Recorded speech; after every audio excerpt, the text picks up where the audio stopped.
Hey guys, how's it going? My name is Arden, and today we're reviewing Marauders number 11.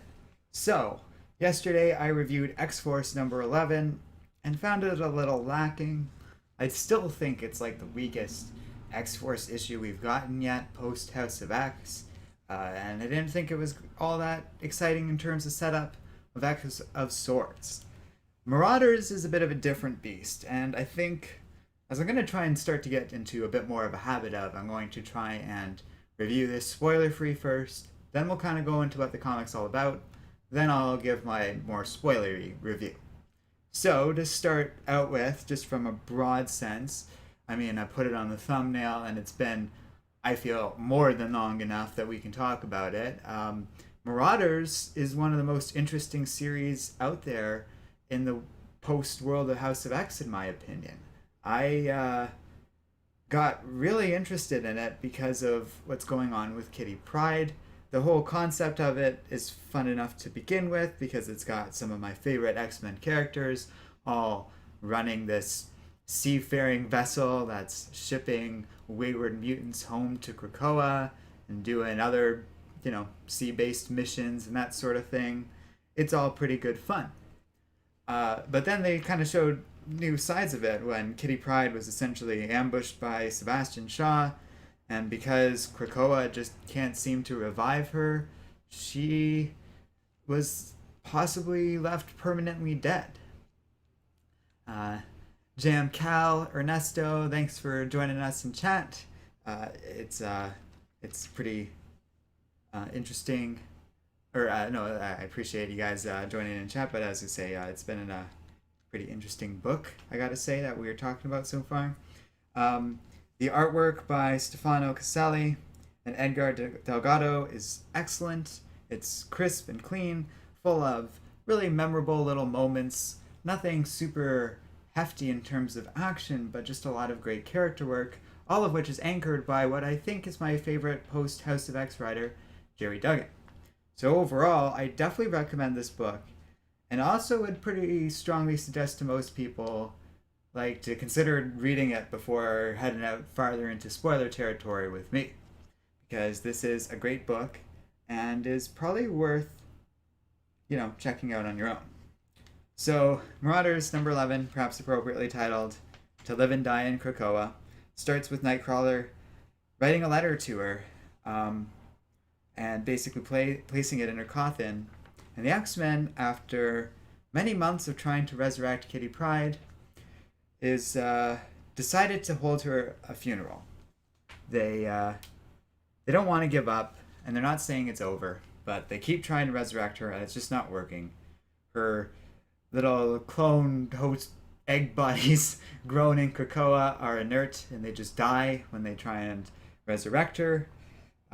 They've been trying over and over again, and the 5 mutants responsible for resurrecting people in the X-Men history, well, all mutants, right, are asking basically to stop trying for now, because I have a feeling it's traumatic to them to keep resurrecting this dead woman over and over again.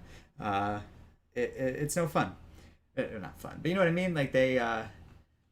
They've been trying to perform these miracles, and this ongoing tragedy is just rough. So they have a very touching funeral. Ernesto was saying, yeah, he loves the art. This is where the art's flying high, because we got all these big name characters. Magic and Pyro sort of light a funeral pyre. It's very moving. Emma Frost sort of, solemnly walks away, and then we see her go into her home and starts crying. Someone breaks in, and she's not in the mood for it. By the way, for those of you who know your X-Men history and have read Astonishing X-Men back in the Whedon days, and just know some more recent stuff between Kitty Pryde and Emma Frost, this is a great book for those two. It really explores those characters and stuff. But she finds Lockheed, who's been marooned out in the ocean. He got picked up by an Indonesian family or something, I believe, and they sort of nursed him back to health, and he's been slowly making his way back to Krakoa. The poor little thing.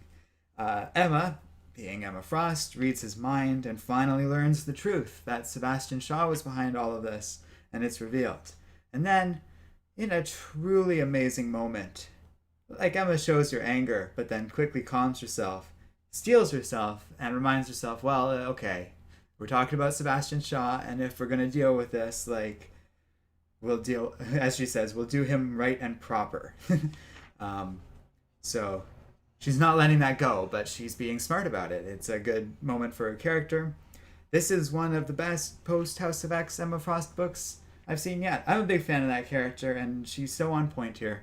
Jerry Duggan, I think where he's strongest here is in how he writes these characters. And he's also, like, I mentioned early in this review how I really like how he tends to, or like he's my favorite post House of X writer. And certainly Jonathan Hickman deserves credit for coming up with all these ideas, but I find a lot of his books can be very setup heavy and a little disappointing. Other times Hickman's books are amazing, so there's a bit of a range in terms of the quality you can expect out of him. Uh, Duggan almost always hits with his books. He seems to really have a strong idea of what Hickman's going for with the world of House of X and is able to take those ideas and sort of explode them and really add some fun to them. What's particularly strong about Marauders number 11 is how character heavy it is and stuff. So anyway, she goes to heal Lockheed, and she's just been very hush hush about all of this. Again, because she's playing it smart. All of a sudden, she realizes she's literally playing a chess game against the Black King, and she knows she's gonna have to kind of like they gotta figure this out.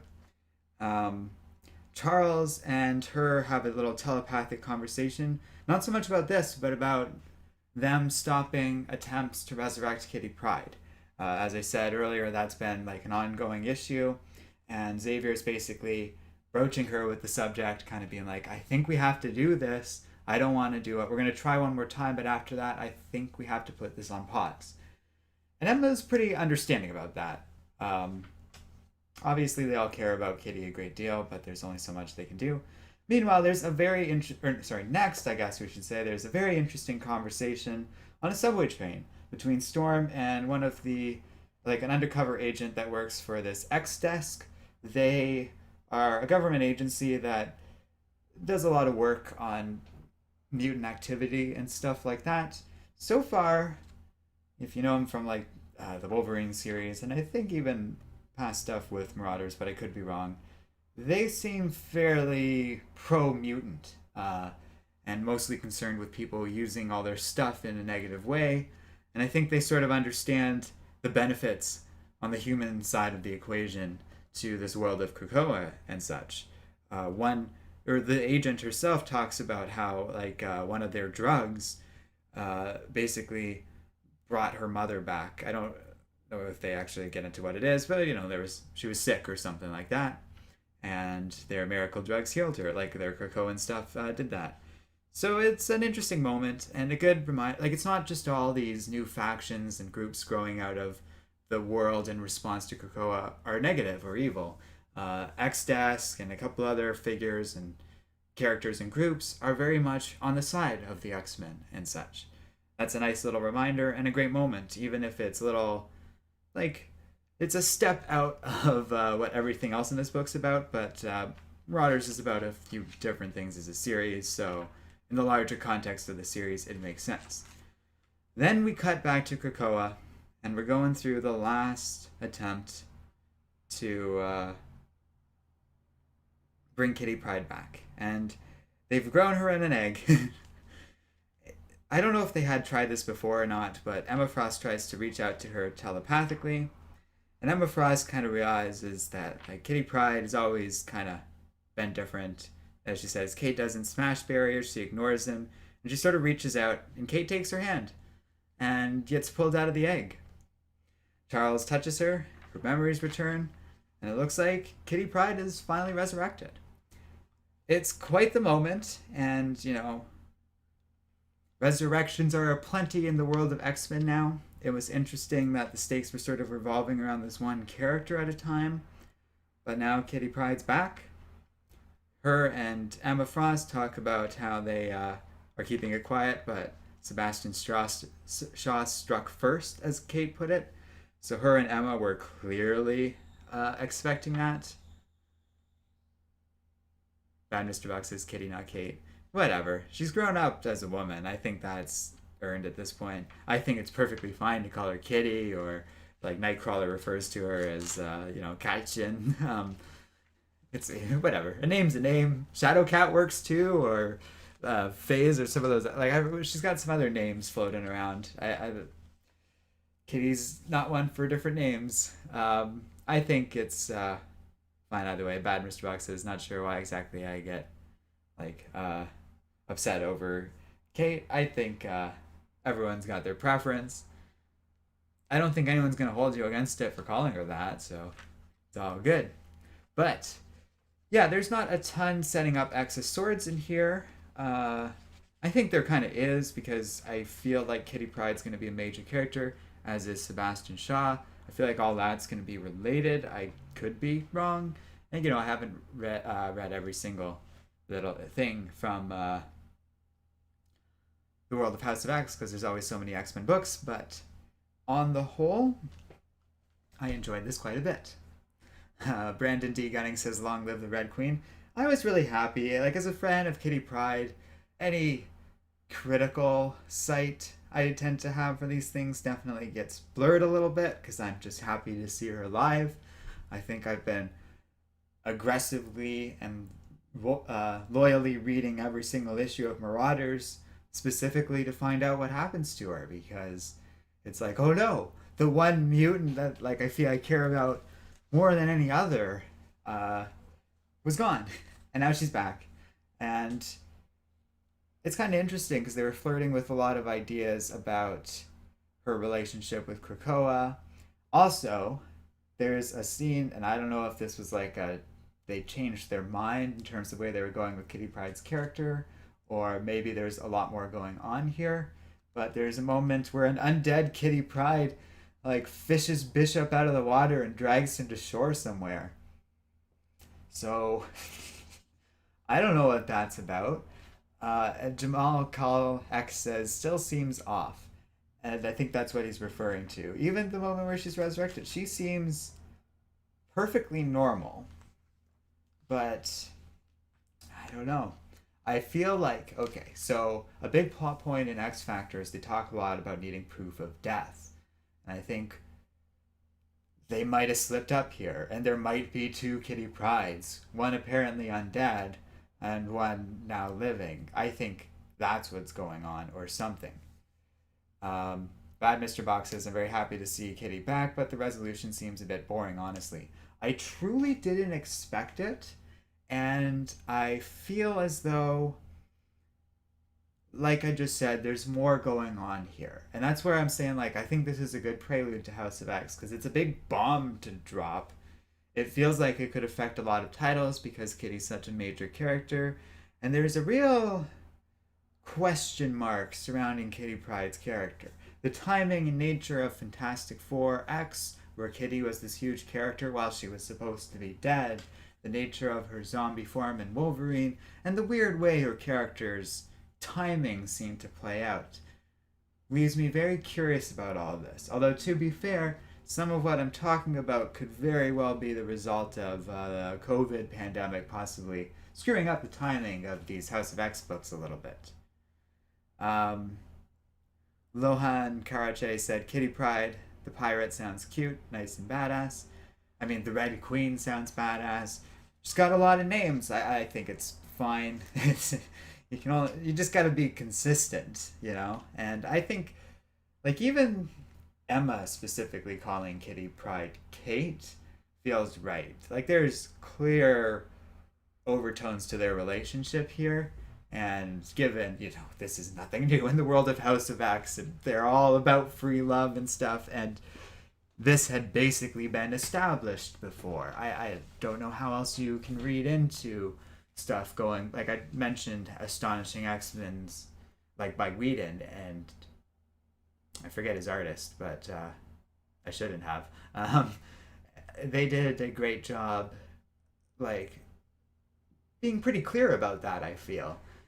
So he was in a relationship with Cyclops at the time, but it's all been well established at this point, I feel. Um, Lauren also said, I am not catching up, did not even know she was dead. Yeah, no, that could happen recently. I feel, and this only reinforces my belief that I said from X of Swords, but that statement was with this book in mind as well.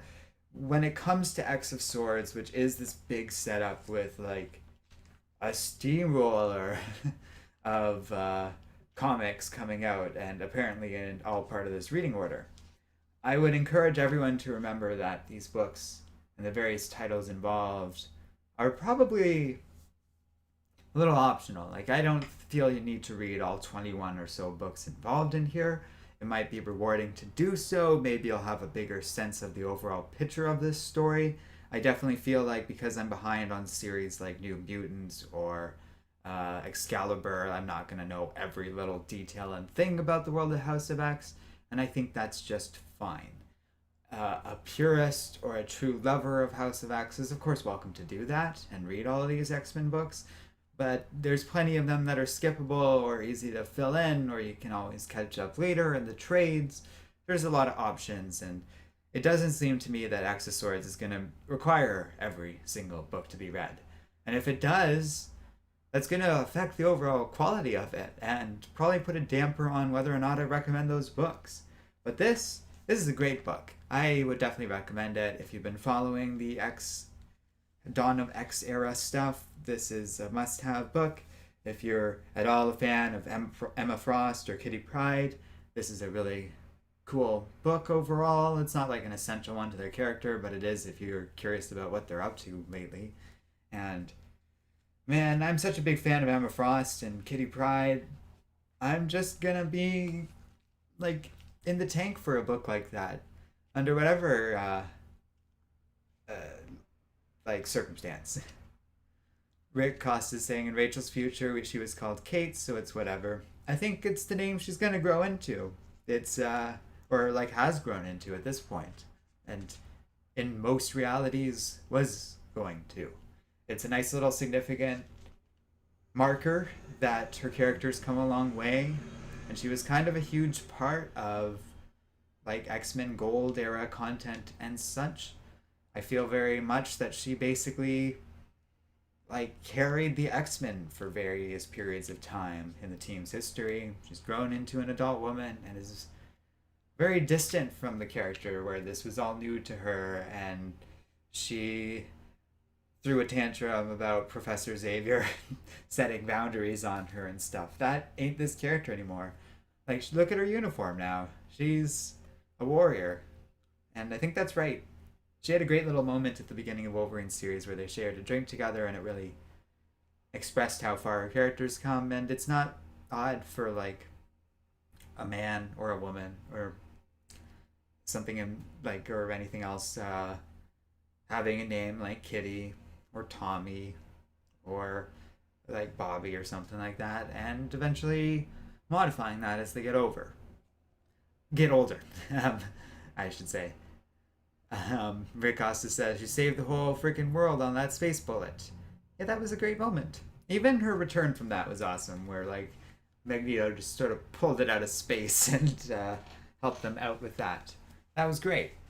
A nice little signifier of Magneto's changing in direction in terms of character. And it's interesting how they kept a lot of that character trajectory stuff, even though House of X very much kind of opened things up to rebooting things, and this all potentially being a very different timeline from past X-Men events. I don't think they've abandoned any of that.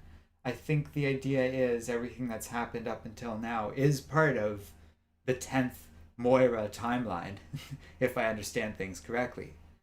And we've only ever really gotten glimpses through alternate timelines, histories, and whatever of those past lifetimes Moira's lived through. And all of that is still kind of hanging in the air. That not only can those alternate histories be explored, maybe they will, but there's all that stuff that was introduced in Powers of 10 that, like, those threats are still out there. Nimrod and that weird alien phalanx thing that seems like a more advanced version of the phalanx that we know from Warlock times and all that stuff. That's all just potentially the future of this stuff, and it seems terrifying. Brandon D. Gunning says she saved another world through the Black Vortex. Oh, okay. I know what story you're referring to, but I don't believe I read all of that. I think I read the first two, and that was deep into Bendis's time with the X-Men and the Guardians of the Galaxy, and he broke me by that point.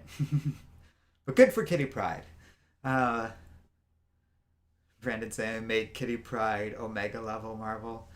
Um, I think she's fine where she is. Omega level mutants are interesting and fun, but we don't need a bajillion of them, and we don't need power creep in too many of these characters. It happens enough. I don't think that's necessary for Kitty Pryde's character. Her powers are already enormous, and she still hasn't fully tapped into them. We got a good sense of that in what book was that? Someone just knew Kitty Pryde's powers and like thunked her to the floor. Oh, Doom did that in that Fantastic Four X book. That was a great moment, and kind of speaks to the kind of things Kitty Pryde might be able to do one day. And that's like, so that's what I'm saying. She's already very powerful. Lohan said she phased an entire planet through space ember. She is so cool.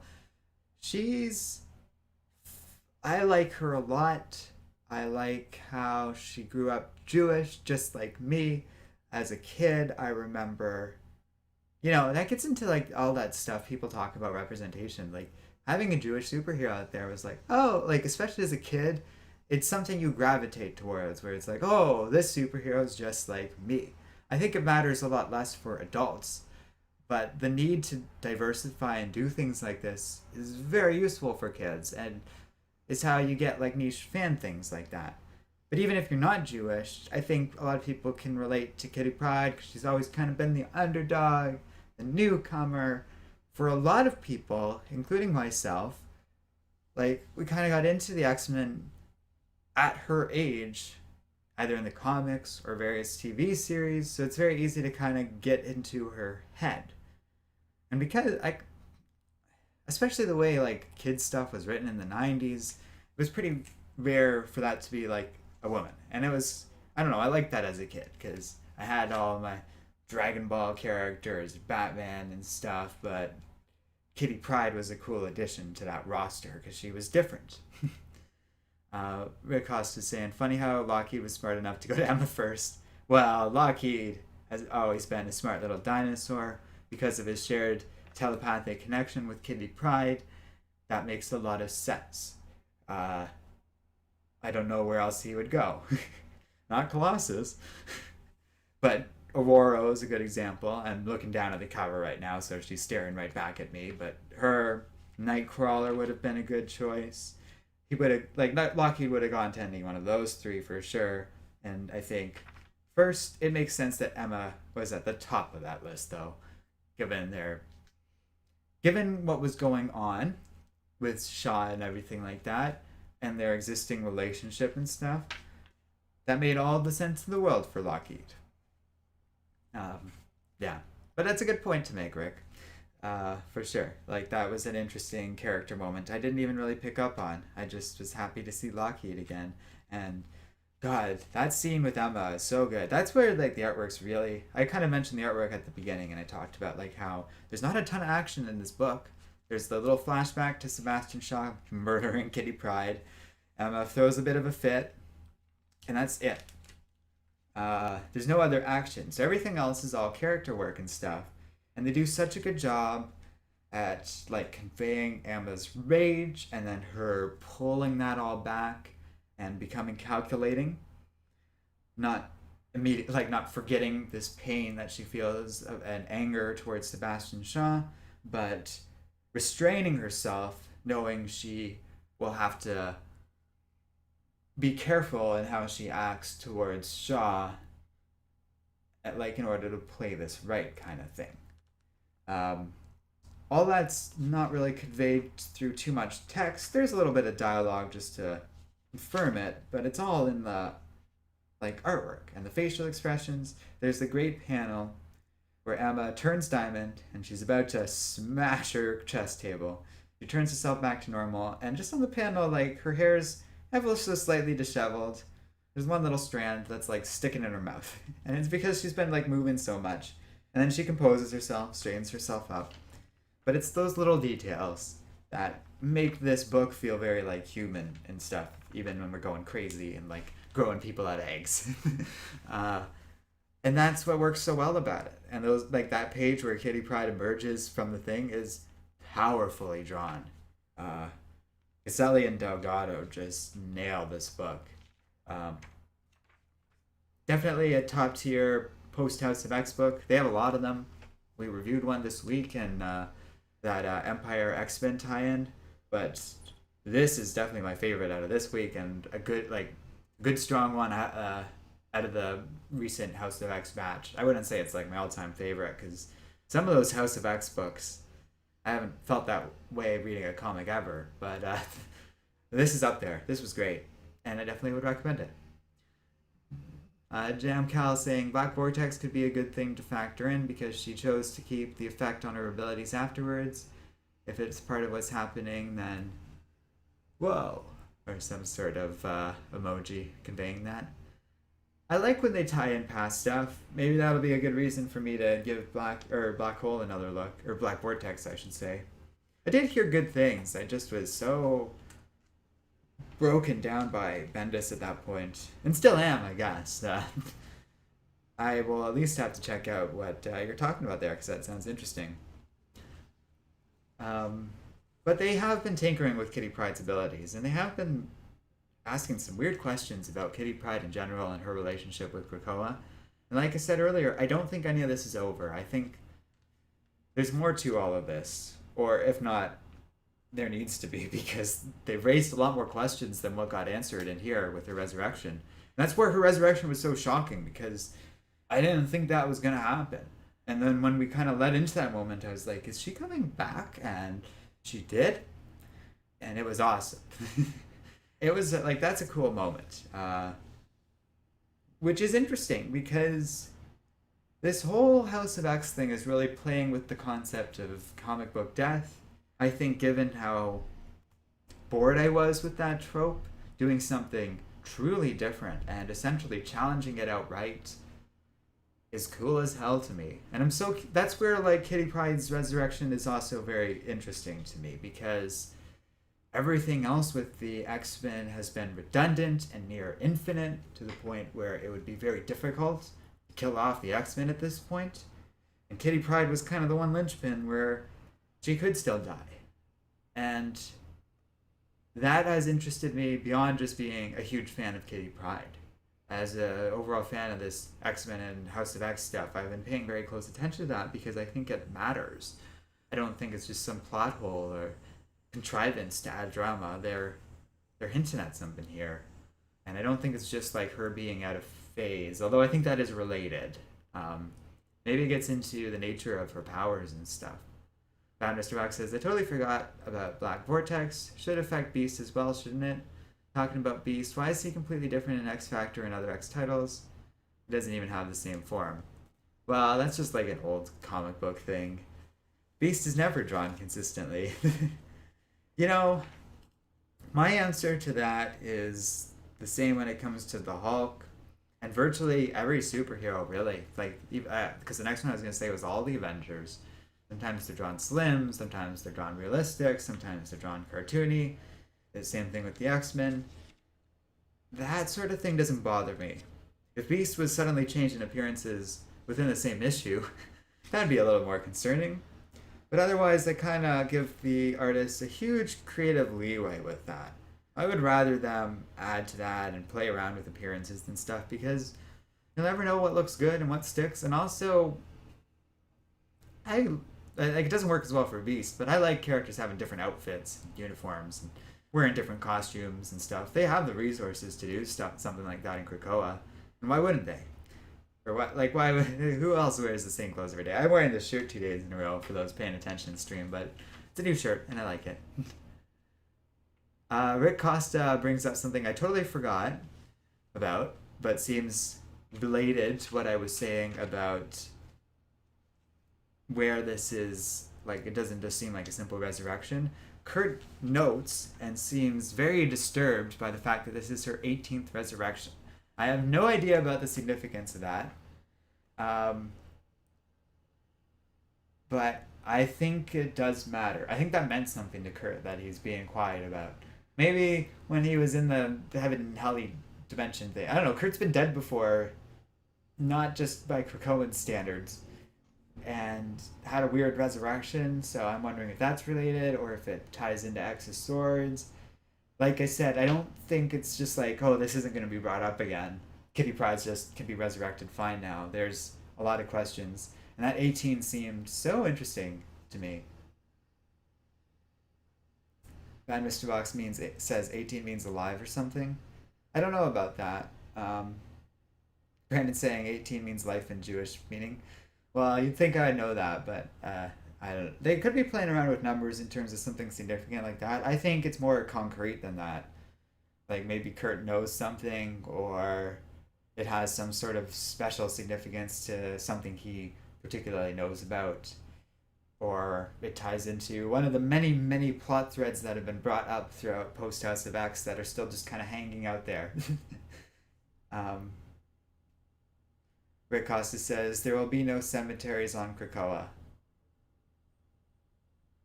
as a quote. I'm not sure what the significance of that quote is that you're saying, but I know you did say that. Let's take one look before we wrap up.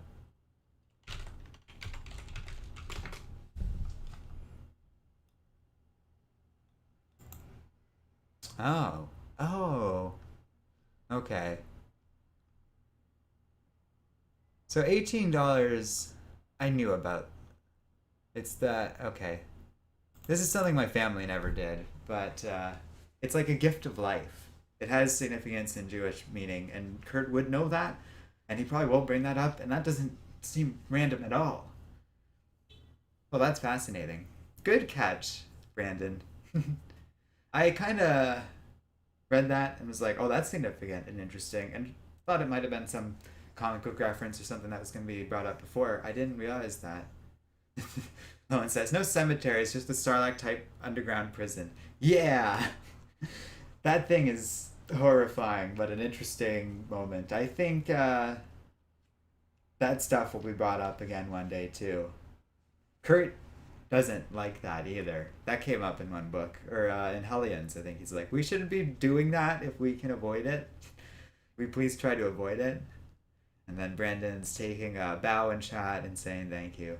Well, you earned it, because that's interesting. Every once in a while, someone in chat comes up with some big thing that I didn't think about that's like dead on.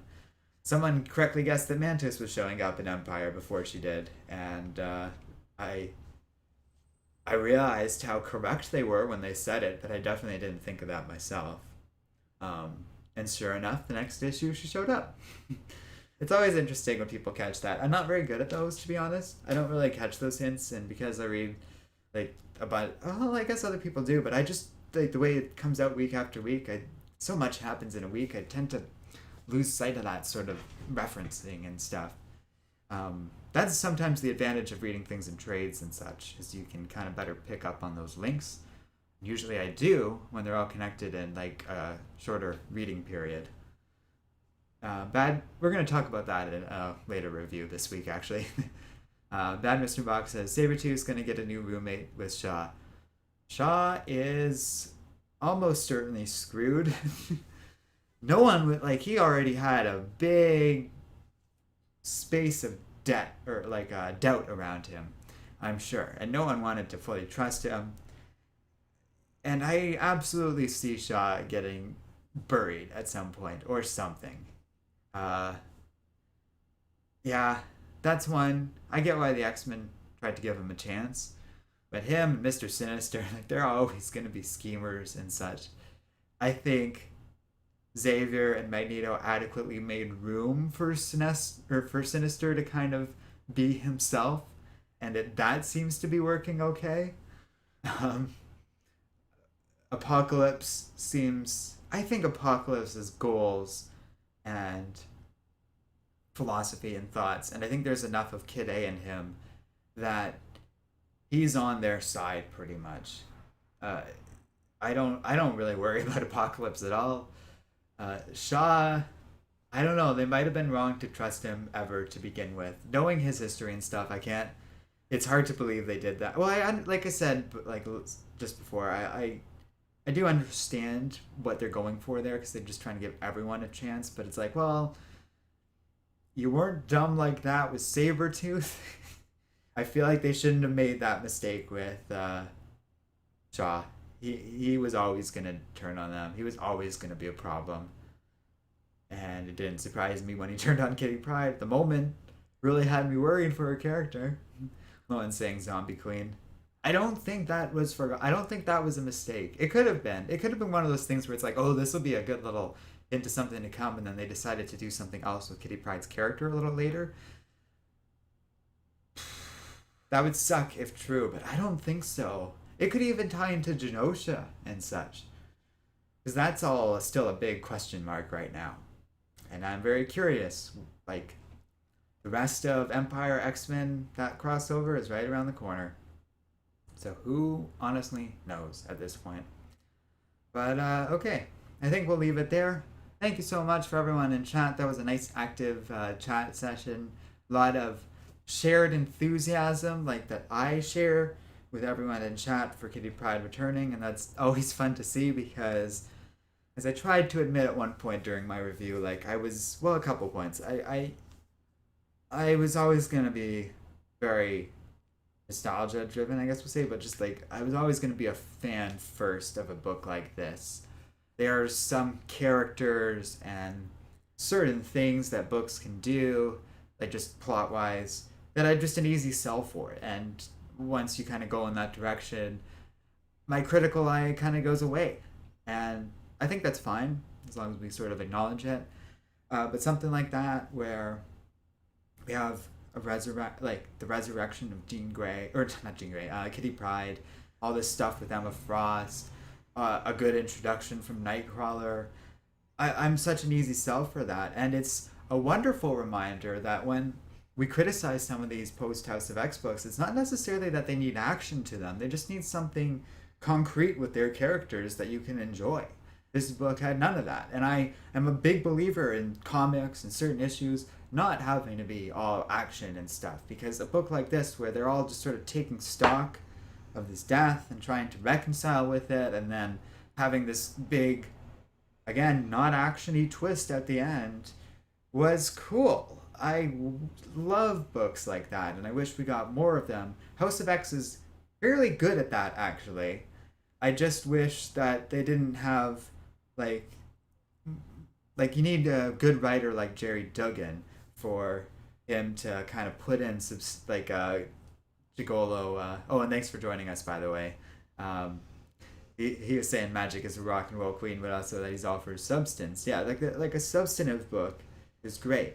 Some of the other books, like a lot of the giant size character focused books, I haven't read Phantom X or the Jean Grey Emma Frost one, but Nightcrawler and Magneto and a handful of like the core X-Men titles, I feel like they're just kind of setting up other stuff and don't have that authentic little bit of character work to them.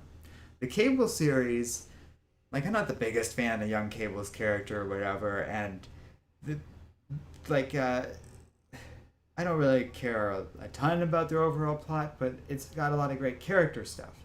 And again, that's Duggan. Bad Mr. Box is saying, oh, the giant-sized books are so bad. You know, I'm a huge fan of Phantom X's character, and my instinct is to just not buy and not read that book for now, because I think I'll just be disappointed. If someone really likes it or something, let me know, either in chat now or in the comment section below if you're watching it later, because I'm not a big fan. But Costa is saying, I miss old Cable. Well, he turned up at the end of Cable #1, so I don't know, who knows. I feel like there's a way you can have both in this world of House of X. Like, how is that a stretch at this point, right? So, sky's the limit as far as I'm concerned with these books. Bad Mr. Vox was saying old Cable was best Cable. I kind of agree. Old and grizzled Cable was interesting. I kind of think there's value in both, because in the world of House of X, there's something fun about like Cyclops and the others being like, all right, I'm taking the kids to the beach, and him taking like young Cable and then like Rachel and Dakin are kind of like the kids of that weird little family on the moon thing. That works for me, and I'd rather them keep young Cable for that reason. But there's something fun about old Cable kind of representing like a peak 90s comic book character, but also it's just a weird dynamic where you have this old, grizzled veteran of a dark future who's the son of Jean Grey and Cyclops. That's always been an interesting dynamic, and that dynamic would absolutely still work in House of X, especially given the weird nature of like House of X and the potential future going forward, and what can be possibly done concerning these characters and that sort of thing. And Mr. Box is saying Young Cable is a player. Yes, absolutely. Uh, it seems like he's particularly popular in that regard and has a lot of connections with various ladies. Um, I am pro free sex X-Men. I I am astonished at the boldness and willingness for Marvel to publish all of that. I love it, love it, love it. I think it's so great, and like I don't think it's a huge stretch for the comics to do something like that, but it makes me excited for that to one day potentially bleed into the world of movies or something like that. And a wide audience grappling with this, either in that or a TV series or something, sounds excellent to me. I am so for that. uh, I also like Quentin Quire's relationship with the solo Stepford Cuckoo. That was a standout moment in the X-Force book, and Quentin Quire's propensity to die over and over is fascinating. It works so well because it's almost like he's the guide character when it comes to this world of resurrections, and it's just any excuse to kill off Quentin Quire in any series. Just go for it, go for it. That hasn't gotten old yet. I don't know if it will ever. I am so fond of that. Rick Costa was saying, I wonder if young Cable realizes Rachel was who he knew as Mother Ascani. I don't know. I don't know what Cable knows. That's a good question. That's always been a little unclear to me. Maybe that was explored. I read the book where young Cable emerged. I didn't read a lot after that. So I don't know a ton about what this character is and what he knows. He doesn't seem to know much about Cable, old Cable, and his history, though. I don't think he has much special attachment to Hope Summers, for example. Which is a shame, because she's a major character again. Bad Mr. Box says, Quentin is Kenny, and I love it. Yeah. Um, that's funny. That's a good point. It is that gag, and that's great.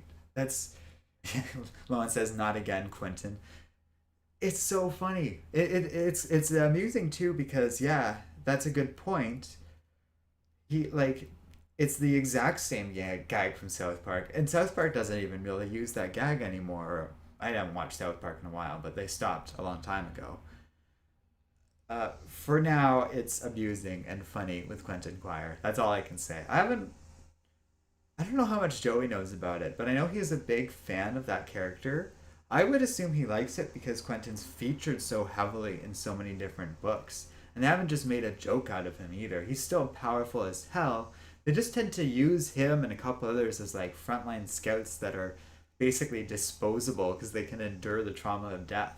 Logan's a good example of that. And one of my favorite moments from the Wolverine series is when Magneto's like, well, we got to know where like this guy came from. So he picks up Logan because, he's got his metal powers and flings him through the Krakoan gate, just knowing, well, if anything happens to Logan, we can always bring him back. And Logan survives most things anyways. It's a fun example of the attitude they take towards death.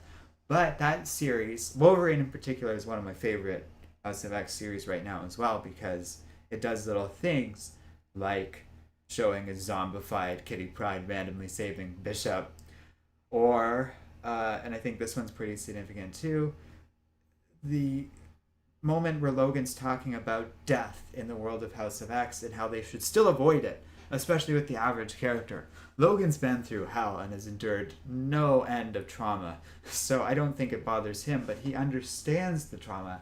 And he's like, we can get rid of death, we can't get rid of trauma. And some of the characters talk about being resurrected without the memories of their death, but I think there's something there. Like, I don't think this resurrection thing is costless to the people that endure it.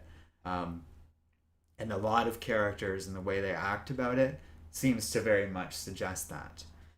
So it's an interesting example of writing, and we're talking a lot about it, but it's very relevant here. Gigolo says muscle memory. I think that's a good example of it. I think it's also just even the trauma. Like, you're regrowing that body from where it was left off pretty much. And I think on some level the brain knows, well, I violently died and it can happen to me again. And we can't control, like, that's just a reality of being a mutant. And it was before House of X, but at least we can come back now. um, but that makes sense, right? Because what has the X-Men and mutant race existence been if not just this slew of death up until House of X? So I think it's the most interesting thing in the world. When Fantastic Four and X-Men were crossing over, I was thinking about how this model, I wish it can be applied to all of the superheroes, and we can just dismiss this whole facade surrounding comic book death for good. Right now in Empire, She-Hulk's dead, I guess. Um, and it just seems silly. But if that sort of thing happened in the world of X-Men, they could have the Kotati grow in dozens of mutants, and it would feel significant still, but we know what would happen to them, and we wouldn't have to worry about how they're going to write themselves out of it. Now, I assume She-Hulk's going to get stabbed with that magic sword, and she's going to be fine or something. Or she's going to... No, they're not going to kill her off. She's got a series coming up, so we know they're not going to kill her off. I think they are going to reset her character, though, and get rid of the whole her being very hulkish and stuff. That was fun to explore, but I think they want to bring her character back to normal. But, yeah, that little rant there invited some chat. Jigolio is saying, yeah, that old term. Oh, shell shock, Lohan is saying. That is PTSD. Shell shock is what they called it before PTSD existed as a concept. Lohan's saying, sounds more impacting. I like shell shocked. I think that's a good way to put it for the X-Men. I think it works particularly well for characters, again, not like Quentin Quire or Wolverine, who have experienced this a lot already. And characters like Quire, Jean Grey, they're going to have a lot of resistance to that sort of thing because they've peered into, like, Jean knows Wolverine's mind and memories and stuff, and they've endured a lot of that already. A character like, I don't know, Armor, the Cuckoos, all of the younger characters that aren't like Daken and stuff, they haven't endured that kind of trauma, and it should absolutely be avoided. I think that still gives it stakes and significance without it being like, oh great, we not even accidentally, oh, we killed off this character and now we have to like jump through hoops to bring him back just so a writer a few years later can use them again. That's frustrating. Digola says comics help with anxiety. And well, and that's the other thing too, is these books are an escape. So they don't have to really, like, this is a way to kind of, this is fun, you know? House of X has been nothing but fun to me. Even the weaker books are still like part of this bigger movement. It just becomes unfortunate because it's not one of those situations where you can just walk into a store and buy any X-Men book and it will be awesome. But you will know it's part of an awesome setting and part of a larger thing. And maybe even if you read a book, like the duds in post House of X so far have been decent, at least in setting up future content. So even if you read something and it kind of feels pointless, it still might hold significance to you one day. And I say all that because I don't think I can say that of any other publication line within any other company. Like, if you were to just start randomly buying Spider-Man books, I think you'd find it a lot more hit and miss. If you were to start randomly buying like Batman books, same deal. There's not a real other line along those along the publication company right now. I think X-Men is the strongest little department of Marvel or any other company at the moment. But that's just me, because Chigolo says your passion for comics is inspiring, and that just makes me laugh because it's like passion or insane rants that have gone on for like 20 minutes because I have a lot of feelings about this particular book, and Kitty Pryde and the overall direction of House of X. I'm a big supporter of it because I think it's ambitious. And this is the first wave of new ideas and characters and factions that I would consider comparable, or personally, I would argue superior to the Chris Claremont era. Now, to be fair, the Claremont era introduced so many of the characters and things that exist that we wouldn't have without House of X. Or like to make House of X. That's true of the Stan Lee era too. But like House of X, in terms of what the volume of stuff it's introducing, think about like the horticulture, even just other characters and the X-Men operating and thinking differently. Every team is being revised and you can kind of look at them differently now. Like the Marauders kind of carry a very different significance now. X-Force is like a CIA almost. It's pretty damn cool, right? Like I would argue this is the best I've seen the X-Men been ever, potentially, because as much as I love the Claremont era, it could get sappy. It could be a little. It suffered growing pains. It had problematic moments. House of X kind of does too, but it's also kind of fun. What's the 18th letter? Zed.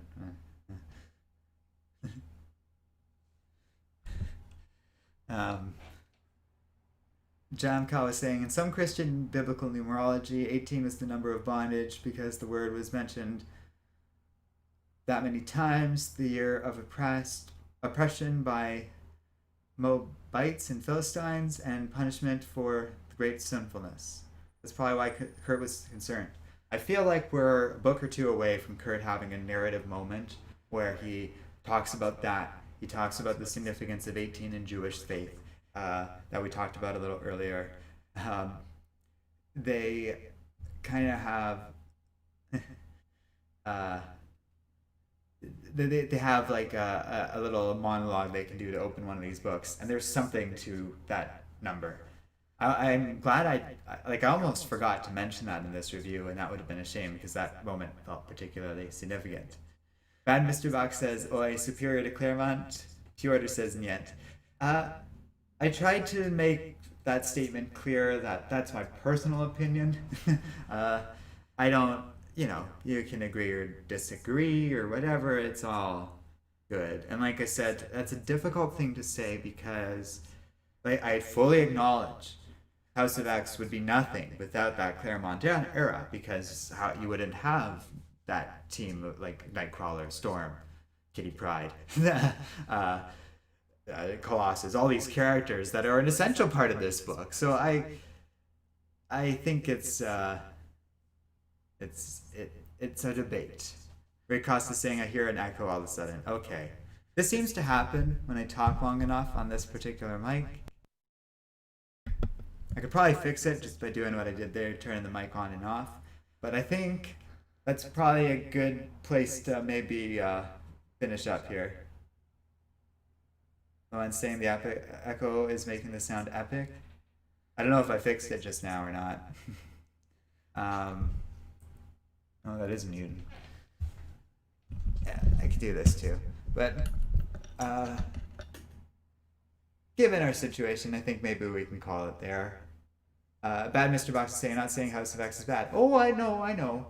And I'm not saying that you're incorrect. I think there's a strong argument to be made in your favor. I think, no, the echo is still there. How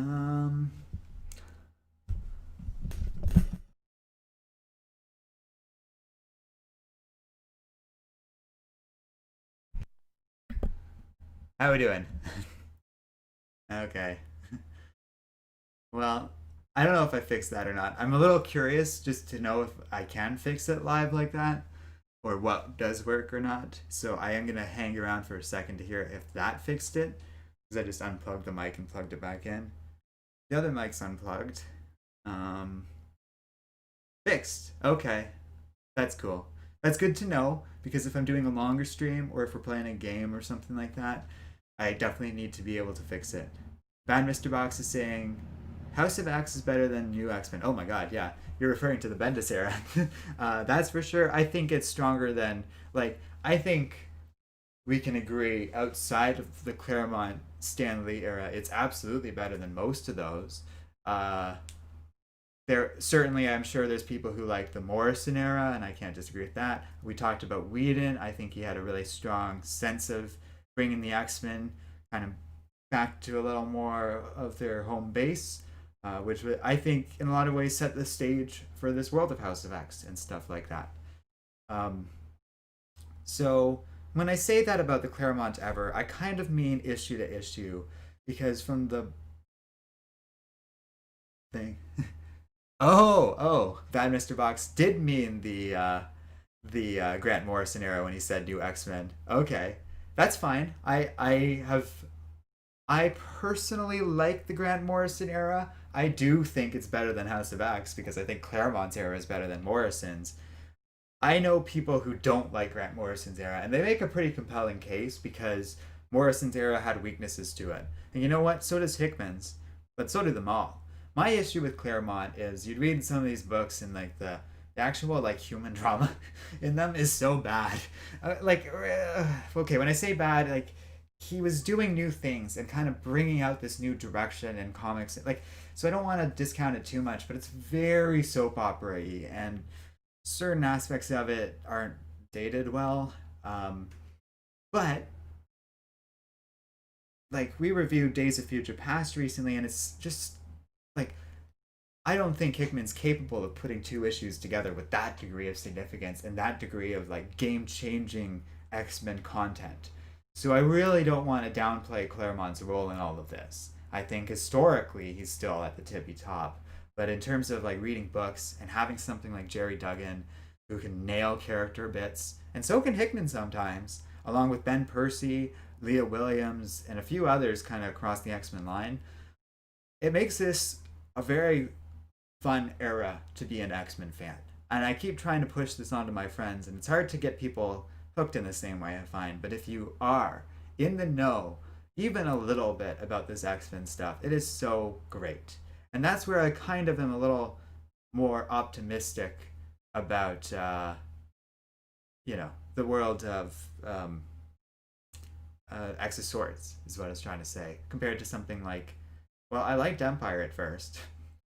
We're going to talk about Empire shortly. Maybe that's a good way to end things, because next up, and I think I talked about this so long, I don't know, we'll see what timing has. I have to work this evening, so we'll see.